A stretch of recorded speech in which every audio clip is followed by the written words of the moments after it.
राव साहब जी कहे नाराज हो थी भाई बनिया शादी शादी को नहीं बाल बच्चा को ना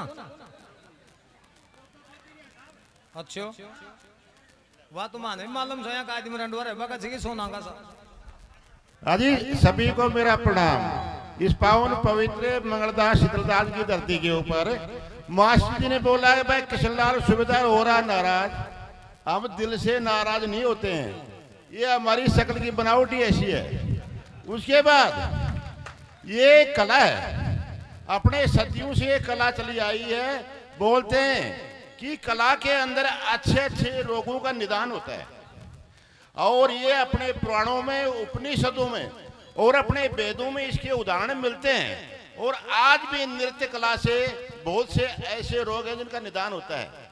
उसके बाद अपने हिंदुस्तान में आज भी ये जो अपनी पौराणिक कलाएं हैं, पुराने सभ्यता और संस्कृति है, यानी धर्म करना, पुण्य करना, दान करना, ये अपने हिंदुस्तान की हिंदुओं की पहचान है। उसके लिए आप सभी नगरवासियों को बहुत ही बहुत प्रणाम, बहुत बहुत शुक्रिया, बहुत बहुत धन्यवाद।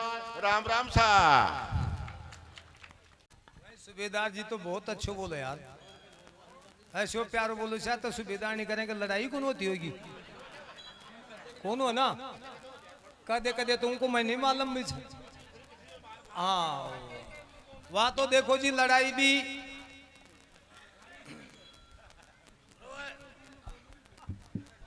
देखो जी लड़ाई ये तीन चीज समय कौन देखे। एक तो मरबाड़ो समय कौन देखे कि यार आपने पोतो जन्म लियो से वह मरई गो आगी तो जाई गो भाई, पोतो भी है जन्म लिए वालों भी समय कौन देखे। अगर यार आपनो दादो मर गो तो 5-7 दिन पीछे जन्म ले लेंगा, वह भी जन्म ले ही गो। ठीक एक लड़ाई समय कौन देखे, लड़ाई जैसे पत्ती खेलता हो जाए, लड़ाई जैसे चालता चालता हो जाए, लड़ाई जैसे डोरा मारो हो जाए, लड़ाई जैसे तो सत्संग में हो जाए, और लड़ाई जैसे तो गुदड़ा में हो जाए।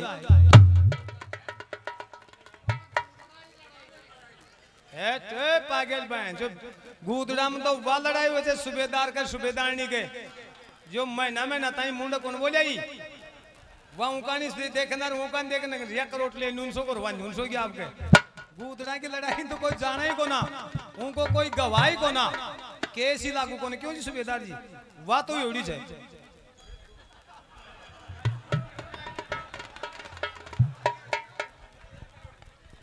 भाई ये मासी जी ने एक वेद की बात बताई है, तो मैंने एक गाना सुना है किसी पिक्चर में।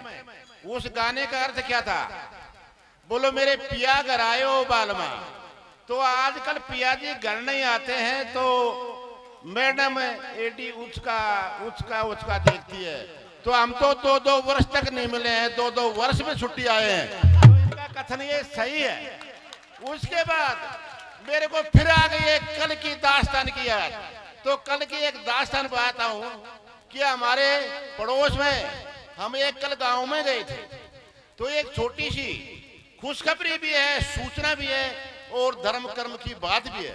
तो हम एक गौशाला के लिए, गौ माताओं के लिए कुछ मांगने के लिए गए थे।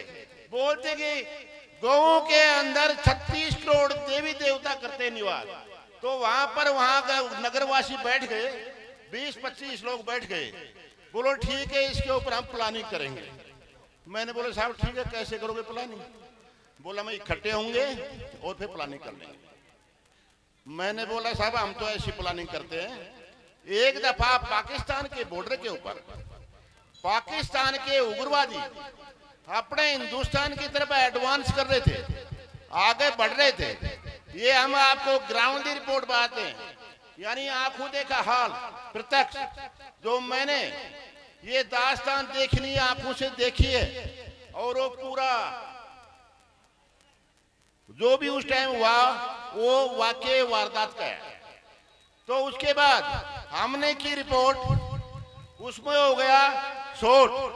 अरे यहाँ आनंद लो, किसी की जेब से खर्च नहीं हो रहे नोट, फिर भी धर्मदाता बांध रहे नोटों की धर्म के लिए पोट। तो मैंने बोला कि यहाँ पर ऐसी ऐसी वारदात होने वाली है। बोलो ठीक, हम प्लानिंग कर रहे हैं। मैंने बोला भाई प्लानिंग करेंगे और ये बॉर्डर पे आ जाएंगे, हमारे जवानों का नुकसान हो जाएगा, हो सकता है कोई चौकी भी छिन सकती है। तो मैंने बोले भाई दो घमाघम, दो बड़ा बड़ा कर दो स्टार्ट, फुल फायर ऑर्डर, यानी फायर करो स्टार्ट। तो फायर शुरू हो गया। एक उस टाइम में ओनली में हवलदार ही था, उसके बाद सूबेदार मेजर तो बाद में बना हूं मैं। तो उसके बाद जमाउन ने वो कार्रवाई शुरू कर दी। तो सीनियरों को हो गया दर्द, वो अपने को समझते मर्द, जिसको अधिकारी बोलते हैं, बोले ये किसने दे दिया आदेश।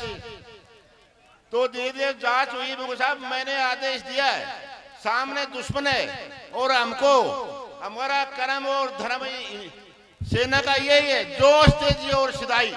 ये हर फैक्टर में लागू होता है। इंसान जोश से और तेजी से और सिधाई से कोई भी काम करेगा तो अपनी मंजिल को पार करता हुआ आगे बढ़ जाएगा। उसके बाद वो रिपोर्ट ऊपर तक पहुंचती है, तो उसके बाद में ब्रिगेड कमांडर, सेंटर कमांडर तक ये रिपोर्ट पहुंच गई। एक राजस्थान का एक हवलदार ने ऐसा आदेश दिया, बोलो उसने बिल्कुल ठीक किया। राजस्थान की सूरवीरों की धरती है। तो हमारे तो वो एग्जाम्पल हमारे इस गांव के, हमारी तरह के, हमारे बुजुर्गों के ऐसी देन है और वो हमारे अंदर संस्कार है। धन्यवाद। राम राम साहब।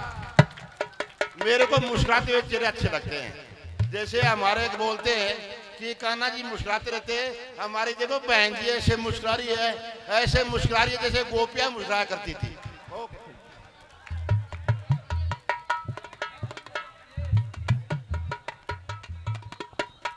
बैठो बैठो हवलदार जी, उठो, सूबेदार जी बैठो बैठो, अभी चक्कर चल जाएगा। चलो चल भाई।